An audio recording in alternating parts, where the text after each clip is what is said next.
Dans cette vidéo, nous allons voir comment utiliser Python à l'intérieur de QGIS. Donc QGIS, c'est un logiciel de cartographie de système d'information géographique.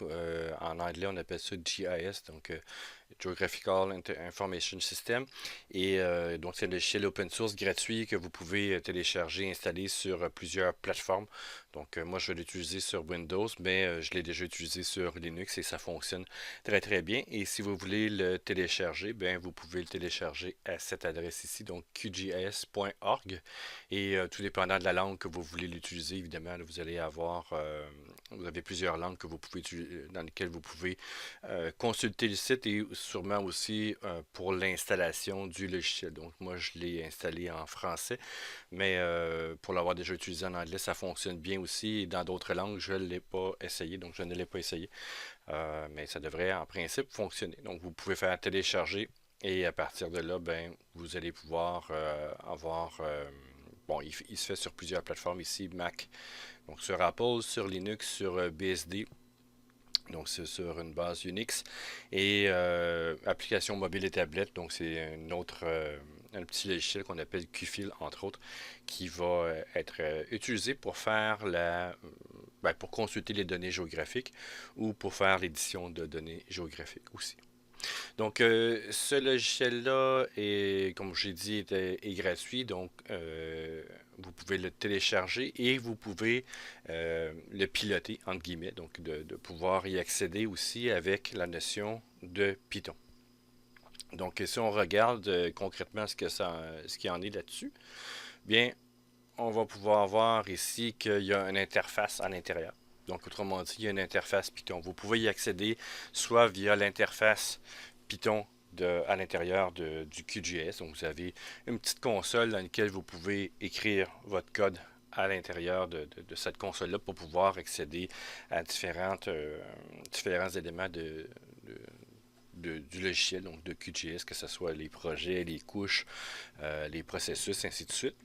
Et vous pouvez aussi, d'un autre côté, donc, d'utiliser directement un éditeur d'environnement Python dans lequel vous vous branchez sur les éléments, donc les classes, entre autres, de QGIS pour pouvoir l'utiliser sans avoir à ouvrir le logiciel. Donc moi j'ai déjà le logiciel d'ouvert, ça ressemble à ceci. Donc j'ai la dernière version stable, donc la 3.28, peut-être même pas la dernière version stable. Ah, il me dit qu'il y a une autre petite version qui est sortie par après, mais donc pour la base, tant que vous avez une version 3 et plus, là, ça devrait fonctionner pour ce que je vais vous montrer. Donc, j'ai déjà un nouveau projet vide donc, que je peux ouvrir. Et à l'intérieur de ce projet-là, j'ai absolument rien. Donc, évidemment, on voit qu'on n'a absolument rien. Et vous pouvez cliquer ici sur le petit menu, donc le petit bouton plutôt que je devrais dire, pour ouvrir la console ou de faire CTRL-ALT-P. Et ça vous ouvre ici la console Python. Donc, vous avez déjà une première partie donc, qui vous indique comment l'utiliser. Donc, on va travailler ici avec le iFace. Donc, pour pouvoir aller chercher les différents éléments à l'intérieur de QGIS. Bon, moi, je vais procéder un peu différemment, mais vous pouvez taper directement iFace et faire quelque chose à l'intérieur. Je vais vous montrer aussi comment utiliser la documentation, comment vous y retrouver, donc comment aller travailler là-dessus. Et je vais vous donner aussi la documentation qui existe en ligne, donc comment aller chercher la documentation et comment l'utiliser. Donc, je vais essayer de ne pas refaire ce que la documentation montre, mais je vais essayer d'aller un peu plus loin aussi de ce côté-là. Donc pour l'instant, j'ai absolument rien à l'intérieur de mon projet, mais quoi qu'on pourrait rajouter des données. Donc si je vais dans mes éléments temporaires, je devrais avoir des shapefiles, donc des données shapefile ici d'Esri, donc SHP, et je peux faire glisser-déposer. Et j'ai des données, donc ici c'est les quartiers de la ville de Québec. Donc, qui sont là. Donc, je vais utiliser cette notion-là pour faire des démonstrations. Donc, je vais vous montrer aussi comment charger et sauvegarder des projets, comment aller travailler aussi avec les couches. Donc, si on revient ici à la présentation, donc vous pouvez, moi ce que je vais faire ici pour débuter, donc faire l'introduction dans le QGIS, je vais travailler à partir de la console et un peu plus tard, je vous montrerai comment travailler par exemple avec PyCharm ou avec Visual Studio Code, là, peu importe votre environnement de développement, comment aller chercher les composants de QGIS sans avoir à ouvrir le logiciel. Donc, vous avez quelques boutons qui sont disponibles.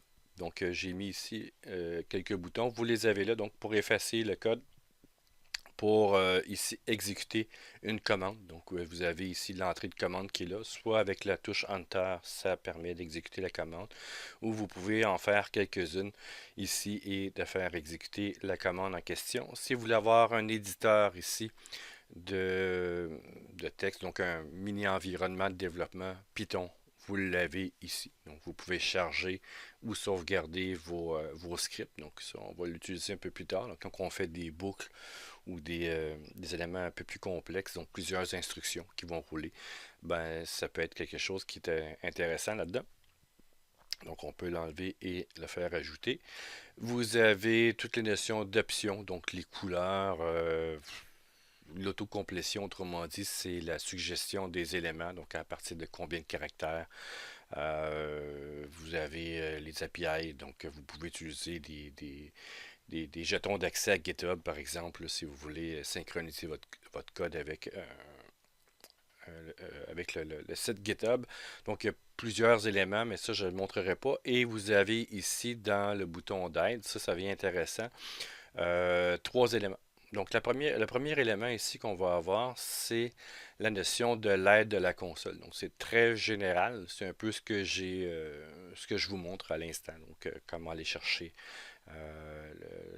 l'élément. Donc, moi, j'appuie sur le bouton pour aller chercher la console Python, là, le bouton Python ici dans l'intérieur, mais vous pouvez faire dans Extension console Python ou CTRL-Alt-P. Donc, vous avez un peu plus d'informations et vous avez bon, les librairies qui vont être utilisées. Donc, l'interface ici a été faite avec du Qt. Donc, ils vont utiliser ici les notions de PyQt pour ça. Donc, c'est un environnement de développement là, pour faire des interfaces graphiques. Et vous allez avoir aussi à l'intérieur de ça, pour aller lire des shapefiles ou d'autres types de formats de données, ils vont utiliser aussi la librairie GDAL, donc OGR, donc qui permet d'aller manipuler des données géographiques à l'intérieur. Donc, vous avez déjà une introduction qui est là, qui vous présente ni plus ni moins que l'éditeur de code avec quelques éléments de base que vous pouvez aller voir. Donc, je vais fermer ceci. Vous avez dans la deuxième partie, c'est l'aide, ben, c'est la documentation. C'est l'aide aussi, mais c'est plus sous format de documentation de l'API, donc ici de QGIS. Donc, vous avez la version 3.28 dans laquelle je suis. Et vous avez, bon, c'est en anglais, vous avez tous les classes, donc qui vont évidemment devenir des objets. Il y a plusieurs classes à l'intérieur de ça. Donc, vous avez qui sont classés par certains environnements. Donc, autrement dit, le core, le cœur directement de QGIS. Vous avez selon, ici, si je ferme, est-ce qu'il va vouloir? Je crois qu'il y a un peu de difficulté. Voilà. Donc ici, la notion du GUI, donc autrement dit, c'est du Graphical User Interface, donc tout ce qui est interface graphique. Vous l'avez là, tout ce qui est analyse, donc analysis. Côté serveur aussi, donc QGIS travaille en serveur. Toutes les notions des processus et le 3D. Donc nous, ce qu'on va vraiment travailler là-dedans, ce qu'on va aller chercher pour l'introduction, c'est vraiment la notion du corps ici. Et là-dedans, donc si vous regardez la barre de défilement, là, elle est vraiment assez petite, donc il y a beaucoup de choses à l'intérieur. Et absolument, le point d'entrée de ces éléments-là, donc moi je le fais de cette manière-là, c'est d'utiliser le QGS Project, ici. Donc c'est l'élément qu'on peut aller chercher à cet endroit-là. Et à partir de là, ben, on a toutes les informations comme les enums, donc les éléments d'énumération qui sont là pour la classe en question. Les méthodes, donc il y a beaucoup de méthodes aussi qui sont à l'intérieur de ces éléments-là et vous avez, bon, PyQt, ben, plutôt je devrais dire Qt va fonctionner beaucoup avec les notions des signals. Autrement dit, c'est des déclencheurs qui vont dire, ben, s'il y a telle affaire qui arrive, bien, on peut se brancher sur ces signaux-là qui sont émis et de faire quelque chose d'autre. Donc, autrement dit, c'est entre guillemets des événements qui sont là. Et vous avez beaucoup de documentation là-dessus. Donc, ça, c'est quand même bien fait. Il faut s'y retrouver au début, mais une fois que vous comprenez un peu la manière que c'est fait, là, ça avance quand même assez bien. Et la dernière partie, c'est des recettes. Donc, autrement dit, c'est l'aide. Donc, c'est le cookbook. Autrement dit, c'est pour ça qu'ils appellent ça recette. Là. Je ne sais pas si ça se traduit bien en français, mais c'est toute la notion des tutoriels ou des informations, là, un guide pour vous aider. Il est en anglais, mais si vous changez EN pour FR ici, vous allez trouver la documentation en français, quoique dans certains cas, il va y avoir des petits glitches, je devrais dire, là, des petites coquilles qui sont en anglais. Donc, vous avez ici scripté dans la console, exécuter du code quand QGIS démarre ici. Donc, il y a plein de petites choses. Et on peut voir ici chargement de projet. Et vous avez des exemples qui sont présentés et dans quel cas les utiliser, aussi des exemples d'utilisation qui sont là. Donc, dans la première partie, c'est ce qui est en vert. Ils vous disent ici que si vous voulez l'utiliser sans utiliser la console de QGIS, donc PyQGIS ici, vous devrez importer ces modules-là. Donc, moi, pour l'instant, je vous le montre dans la console. Donc, je n'ai pas besoin de faire l'import de ces informations-là. C'est déjà fait quand je charge le logiciel, mais plus tard, on verra comment faire cet élément-là ici. Et de là, ici, ben, de faire, par exemple, dans le projet, ici, d'aller chercher l'instance, donc, et d'aller charger des notions de projet à l'intérieur de QGIS. Donc, ça, c'est la documentation de base. Et si vous revenez en arrière ici, ben, vous avez comment utiliser, charger des couches, accéder à la table de matière, ainsi de suite. Donc, il y a plusieurs éléments qui sont là. Donc, si on regarde à l'intérieur de ça, donc j'ai une couche ici, mon projet. Et si on revient dans la présentation ici, ben, le projet ici, ni plus ni moins, c'est quoi? C'est la session de QGIS. Donc, vous n'avez qu'un seul élément à la fois. Donc, quand on parle ici d'une notion du QGIS projet que je vous ai montré, ben, il y a un seul projet d'ouvert dans QGIS à la fois. Donc, vous pouvez faire ici nouveau projet, ouvrir un projet, sauvegarder un projet, puis vous ne pouvez pas en avoir plus que ça. Donc, ça devient important pour la notion de la programmation, comprendre qu'un seul projet. Donc, pour ça ici, ce qu'on devra faire, ben, on devra se brancher sur le QGS projet ou de partir de eFace aussi, ça le fait aussi. Là. Je vais vous le montrer d'une manière un peu hybride pour le faire. Donc, ça, c'est une qui veulent plus expérimenter la notion de le faire dans un IDE externe à QGIS, bien, au moins vous allez avoir l'information pour démarrer et ça fonctionne aussi dans l'interface, dans la console plutôt de Python. Donc, ça provient de core. Ici, ça provient du cœur directement. Donc, c'est un peu ce que j'ai montré tantôt. Et ce que ça va nous donner, vu qu'il y a un seul projet à l'intérieur de... Donc, une seule session ou un seul projet à l'intérieur de QGIS, donc à l'intérieur du logiciel, ben, ça nous retourne un pattern de développement, donc qui s'appelle un singleton, qui autorise seulement qu'une instance de la classe donnée.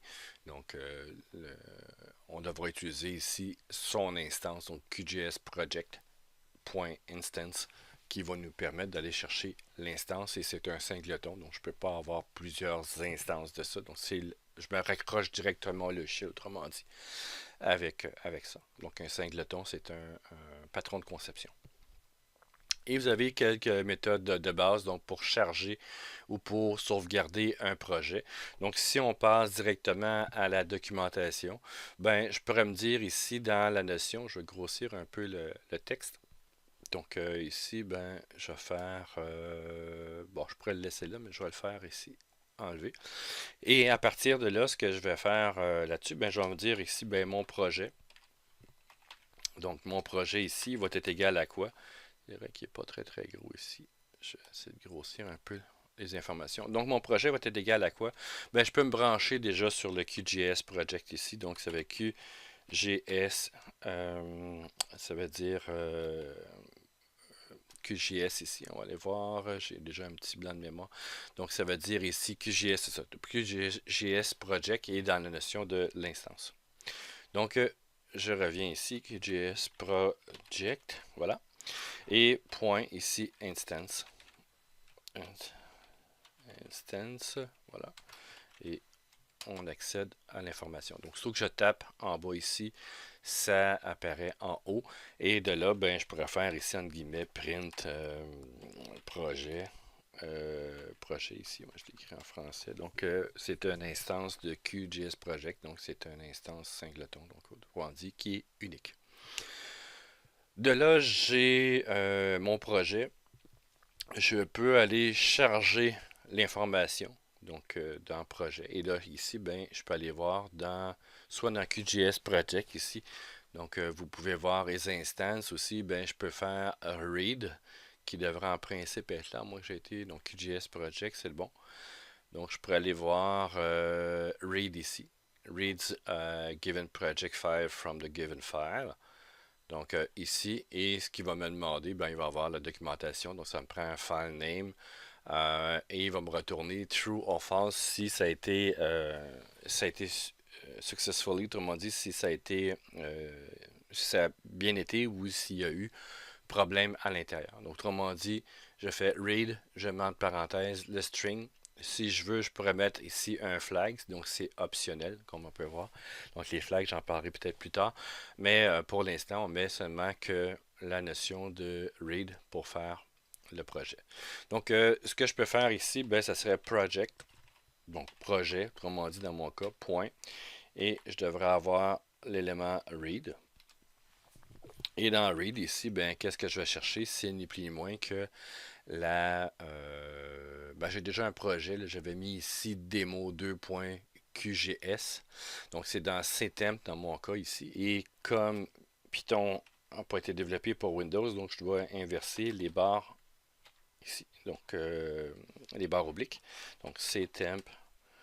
Dans ce cas ici, ça va être demo2.qgs, c'est ça. QGS ici. Et je devrais avoir l'information. Donc, il me dit false ici. Donc, il y a quelque chose qui ne semble pas avoir marché. Donc, démo, CTemp demo2.qgs. On va aller voir qu'est-ce qui se passe. C'est bien CTemp ici. .read. Donc, il dit false. Il y a quelque chose qui n'a pas fonctionné directement à l'intérieur de. Et donc, je me suis fait avoir dans la notion de demo2.qgs ici. C'est si je fais propriété du fichier ici, on a le vrai nom. Donc, il faut vraiment passer par le vrai nom pour ça. Donc, je préfère copier. Donc, autrement dit, c'est un projet qui est zippé, donc qui est compressé. Et de là, ici, ben, je peux faire la flèche vers le haut et d'aller chercher ici QGS. Et ben, je vais remplacer directement ce que je viens de copier et faire coller là-dessus. Et je devrais avoir ici l'élément qui est déjà ouvert à cet endroit. Donc, je l'avais déjà fait là, pour faire les tests, pour voir d'où provenait mon erreur. Et ben, les erreurs, ben, vous pouvez les voir ici que je fais des erreurs. Donc, ça vous dit ici des fois où est-ce que vous pouvez, vous aussi, tomber dans les pièges ou dans les panneaux, là, dans certains éléments. Donc, vous avez ça ici, puis j'avais démo, propriété du fichier aussi, c'est un démo.qgs. Je pourrais ouvrir aussi ce projet-là. Donc, copier. Donc, plutôt que de continuer avec ceci. Donc, on voit que true ici, c'est que ça a fonctionné. Et si j'enlève les informations ici, donc, voilà. Je sais que c'est un autre projet. Donc, autrement dit, c'est les mêmes données. C'est juste que le projet est légèrement différent dans le sens que c'est pas le même nom, mais c'est les mêmes données avec des couleurs différentes que j'ai à l'intérieur de ça.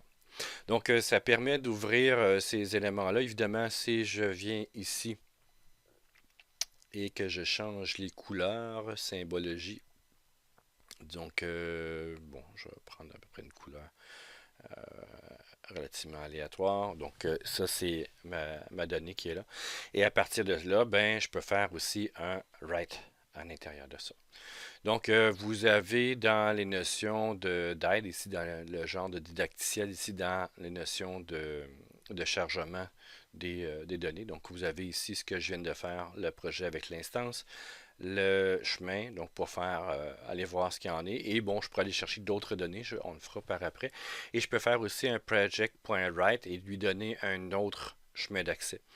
Donc, pour enregistrer cette session-là. Autrement dit, ce que je vais faire, c'est que je vais faire projet. Donc, projet, c'est toujours connecté sur l'instance du projet, donc QGS Project, et .write ici. Donc, je devrais avoir write qui est là. Et à l'intérieur de là, de ça, ce que je vais faire ici, c'est deux points temp ici, et je vais marquer projet, tiens. Tout simplement, .qgs, tiens, là-dessus. Et si je fais Enter, ça a fonctionné, donc il me retourne True. Et là-dessus, je devrais avoir en principe projet qui vient d'être créé. Donc on peut aller voir dans les propriétés du fichier 8 janvier. Voilà, donc c'est vraiment c'est la bonne partie. Donc, je peux aller chercher ici read write. Donc, si je vais aller chercher ici, par exemple, un autre projet, ben, je fais la flèche vers le haut et je rappelle les dernières commandes que j'ai été chercher. Donc, on peut avoir accès à ceci si on revient dans la notion de l'aide. Donc, QGS Project ici, que j'ai là, eh bien, on a plusieurs méthodes. Par exemple, je pourrais aller chercher là-dessus, FileName, ça c'est un exemple qui nous propose ici d'aller faire FileName, Return the Project's FileNames ici. Donc, je préfère Project, donc projet, donc, moi je l'avais mis en français comme variable, point ici et File Name avec le minuscule, majuscule, évidemment, ça compte. Donc, FileName ici. Et j'ai le chemin d'accès.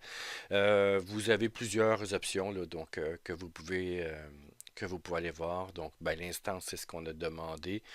On pourra aller voir là-dessus. Je crois qu'il y a Count ici qui permet d'aller chercher le nombre de couches à l'intérieur. Donc, si je fais Project ici, point Count, j'ai seulement qu'une couche. Si j'en rajoute une autre, par exemple, je devrais avoir, tiens, les arrondissements. Donc, ici, et je refais la même chose. Donc, j'ai deux couches de fait. Donc, c'est des données de quartier et les arrondissements. Donc, le regroupement des quartiers de la ville de Québec. Donc, on a ceci. Vous avez, le CRS, autrement dit, c'est le Coordinate Reference System. Donc, je pourrais aller chercher c'est quoi sa projection ou sa référence spatiale, je devrais dire, c'est pas tout le temps une projection. Project.crs ici, projet.crs, donc c'est en EPSG, donc le numéro 4326 qui devrait être en principe du latitude-longitude WGS 84 à l'intérieur de ça. Donc, vous avez les informations donc, dans le projet. Donc, on peut aller chercher. Ici, on a l'échelle. EPSG, donc 4326, on l'a ici. Donc WGS 84 qui est là et on voit l'étendue complet. Et vous pouvez savoir aussi l'étendue si vous le voulez. Il me semble de l'avoir déjà vu. Donc ça devrait être de moins 90 à plus 90 degrés nord-sud et moins 180 et plus 180 est-ouest pour ça. Donc vous avez MapScale, plein d'informations que vous pouvez aller voir là-dessus. Donc, en cliquant, vous pouvez aller chercher les informations à l'intérieur de ça.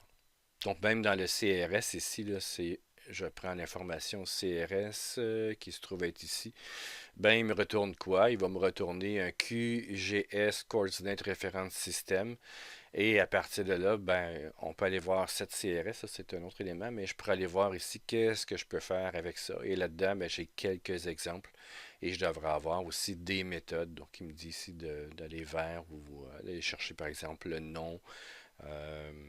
Donc, vous avez les méthodes ici. Donc, les bandes, autrement dit, c'est les bordures, l'étendue que je peux avoir à l'intérieur de ça. Donc, bands ici, je pourrais aller chercher Je pourrais dire ici ça, point bounds. Là-dedans, donc j'ai un rectangle, donc c'est l'étendue de la référence spatiale en question et non de ma donnée. Donc là, on parle seulement de la session du projet, autrement dit, ben, le projet, ben, je peux dessiner jusqu'à ces limites-là. Évidemment, c'est des notions de degrés que vous pouvez aller chercher. Donc, il y a moyen d'aller chercher ça. Et je crois qu'il y avait aussi name, si je me souviens bien. Name. Non, il est pas, c'est pas le bon. Si je reviens ici, il devrait avoir, il devrait avoir des informations par rapport à ça. Donc, je vous laisse regarder, là, mais il y a toujours moyen d'aller chercher. Là. Je pense qu'il y avait une name, mais vous avez l'identifiant, de description. En tout cas, il y a plein de choses que vous pouvez faire. Là. Ça serait trop long pour aller chercher toutes les informations, mais vous pouvez aller chercher beaucoup de choses à partir de ça. Donc, autrement dit, il vous renvoie un objet et dans cet objet-là, ben, vous allez avoir encore d'autres méthodes et d'autres énumérations aussi à l'intérieur. Donc, ça, c'est un exemple que vous pouvez utiliser à partir de ça ici. Bon, pour la suite, si on revient à la présentation, donc vous avez d'autres informations, file name, base name, donc count, CRS, clear aussi, ça permet d'effacer ce qu'il y a à l'intérieur de la carte. Donc, si vous faites ici project, ben, projet, ma variable projet ici, point clear, donc ça permet d'effacer tout. Donc, là, à partir de ça. Et si je reviens en arrière, ben, je peux monter et d'aller read. Donc, d'aller rouvrir le projet, vu que je ne l'avais pas sauvegardé, évidemment. Donc, d'aller rouvrir le projet et d'accéder à ces informations-là. Donc, vous pouvez faire déjà beaucoup de choses avec ça. Donc, ça, c'est le côté projet. Pour le chargement des couches, ben, vous avez plusieurs éléments. Donc, autrement dit, ce que vous devez faire, c'est de vous brancher sur la bonne méthode ou sur la bonne classe, autrement dit, qui va vous permettre d'aller charger des données à l'intérieur de QGIS. Donc, vous avez ici, par exemple, la couche vectorielle Shapefile, donc qui est la plus simple. Ben, vous avez, moi j'ai mis ici une variable chemin, donc autrement dit un path que vous avez accès. Et là-dedans, ben, vous devez définir ici la classe QGIS Vector Layer. Vous définissez sa source, le nom que vous voulez que ça prenne à l'intérieur de QGIS. Et ici, j'ai mis fournisseur, c'était le provider. Je trouve que la traduction est peut-être pas très très bonne, mais autrement dit, c'est avec quelle source, avec quel code je vais utiliser pour pouvoir charger la donnée. C'est OGR, ici c'est GDAL, OGR qui permet de le faire charger. Et à partir de là, ben, dans mon projet, je fais add map layer, la couche. Donc, autrement dit, je dois passer par une classe qui est QGIS Vector Layer et à partir de là, ben, je vais pouvoir charger la donnée. Donc, autrement dit, si je m'en viens ici, ben, je vais faire clear, tiens, et je vais recharger cette information-là. Et ce que je vais faire aussi, ben, je vais utiliser le petit élément ici pour le faire d'un coup. Donc, autrement dit, bon, mon projet, il est déjà fait. Donc, vu que je l'ai fait ici, j'ai pas fermé mon QGS. Ma notion de projet est toujours là. Donc, si je ferais print projet ici, vous allez voir que si je fais rouler, ben, ici, c'est toujours mon instance. Donc là, il me dit que le fichier qui est là n'est pas il est sauvegardé dans un endroit temporaire. Donc, il se retrouve avec un élément ici. Donc, il exécute, autrement dit, ce fichier Python-là. C'est ça que ça veut dire ici dans la première partie. Et dans la notion pour la suite, donc pour le QGIS Project, donc c'est ce que j'ai fait. Et de là, ben, ce que je vais faire là-dessus, donc je vais marquer, ici un fichier ou chemin, peu importe, je mets une variable. J'aime bien utiliser cette notion-là. Et pour moi, ça va être C temp ici. Et là-dedans, ben, je vais aller chercher, par exemple, quartier.shp. Est-ce que je peux aller faire? Je vais aller le copier. Parce que je suis très très bon dans les notions de faute de frappe, surtout en présentation. Donc, je l'ai fait comme ça. Et de là, ben, je dois aller chercher le QGIS ici. Donc, si on revient dans la documentation, Donc, bon, ici, je suis dans la notion de, du CRS, mais je préfère ici Add Map Layer. Et là-dedans, ici, qu'est-ce que je dois faire pour ajouter une couche? Ben, il va me dire que je devrais créer ici la notion de d'aller chercher un vecteur, un élément de vecteur layer, donc autrement dit un QGS vecteur layer, et vous pouvez aussi le taper ici. Donc vous pouvez faire des recherches, donc QGS vector ici, je ne sais pas si ça va faire quelque chose. Il cherche donc Q vector ici, layer class. Et de là, ben, je peux aller chercher des informations. Donc, vous pouvez voir ici que Q vector layer qui est là. Donc, je peux aller chercher. Et à partir de ça, ben, ici, de faire coller. Donc, ça, ce qui va me retourner, c'est un Q vector layer. Je vais marquer 6 couches. Et à l'intérieur de ça, j'ai besoin de quoi? Donc, on peut voir qu'il me l'indique déjà. Donc, il me dit que ça va prendre un path, un base name, donc que je vais pouvoir mettre. Et bon, après, on ne le voit plus. C'est de pouvoir rajouter le provider, autrement dit, l'élément qui va permettre de faire le chargement. Donc, autrement dit, la source ici, c'est ni plus ni moins que ma variable fichier. Donc, c'est mon chemin d'accès. Le QStream base name, ben, je pourrais dire ici, bon, tiens, les quartiers, on va l'écrire comme il faut. Si je fais des fautes de frappe, je m'en excuse déjà d'avance. Et le provider, ça va être OGR. Donc, c'est JDAN OGR qui va permettre de le faire. Et de là, par après, tout ce que j'ai à faire, c'est faire projet.add map layer ici. Ben, je rajoute quoi? Je rajoute la couche. Donc en faisant play ici, voilà. Donc ça a permis de rajouter, et comme j'ai mis quartier ici, ben c'est le nom qui a été mis là. Et dans les propriétés, ben je devrais avoir dans la source de mes données, quartier ici, dans les informations, voilà. Donc c'est ctmvdq quartier.shp qui se trouve être là. Donc c'est ce que j'ai rajouté là-dessus. Donc vous pouvez rajouter autant de couches que vous voulez là-dedans. Si vous voulez sauvegarder évidemment le projet, vous pouvez le faire. Donc avec le write, sans problème. Donc vous avez aussi des GeoPackages. Donc si vous voulez charger des packages, donc des GeoPackages de QGIS, vous pouvez le faire. C'est la même chose. Donc vous mettez les noms OGR aussi. Et vous pouvez le faire aussi de manière plus rapide avec iFace, donc sans passer par ce que j'ai fait, donc le projet, ainsi de suite. Vous pourriez directement passer iFace.addVectorLayer, vous mettez tout de suite les informations et clac, d'un coup, c'est moins long à faire et ça permet de le faire. Donc vous passez avec l'interface Face ici, donc iFace. Autrement dit, si je pourrais le faire ici, iFace là-dedans, point. Donc vous avez add ici. Donc je vais juste aller chercher là, pour être bien sûr que je ne fasse pas une niaiserie. Donc je ne fasse pas un oubli. Donc add vector layer. Donc, autrement dit, ici c'est un QGS vector layer. Donc add map layer. Mais ici c'est add vector layer. Donc il y a plusieurs manières de le faire là-dedans. Et je vais aller chercher. J'ai un peu mêlé. Add vector layer ici. Donc en ouvrant, il y a le QString, autrement dit, ben, ça va être ni plus ni moins que cet élément-là. Donc si je le rajoute, je vais juste le supprimer pour vous montrer que ça fonctionne vraiment bien là-dessus. Donc virgule ici, ça va être le QString. Donc c'est 3 QString qui prend à l'intérieur de ça. Donc ici, ben, je pourrais mettre quartier, tiens, je vais le laisser comme ça. Et le provider, donc c'est le troisième. Donc c'est OGR aussi. Donc il est écrit par-dessus, ça, j'aime moins ça. Voilà. Et en faisant un enter ici, voilà. Donc c'est une autre manière. Donc vous n'avez pas besoin de passer par le projet. Là, je l'ai fait un peu hybride. Mais il se trouve que vous utilisez le iFace ici. Donc vous pouvez accéder à plein d'affaires sans passer par le projet. Il est déjà chargé à l'intérieur de QGIS. Donc c'est une autre manière de faire aussi pour ça.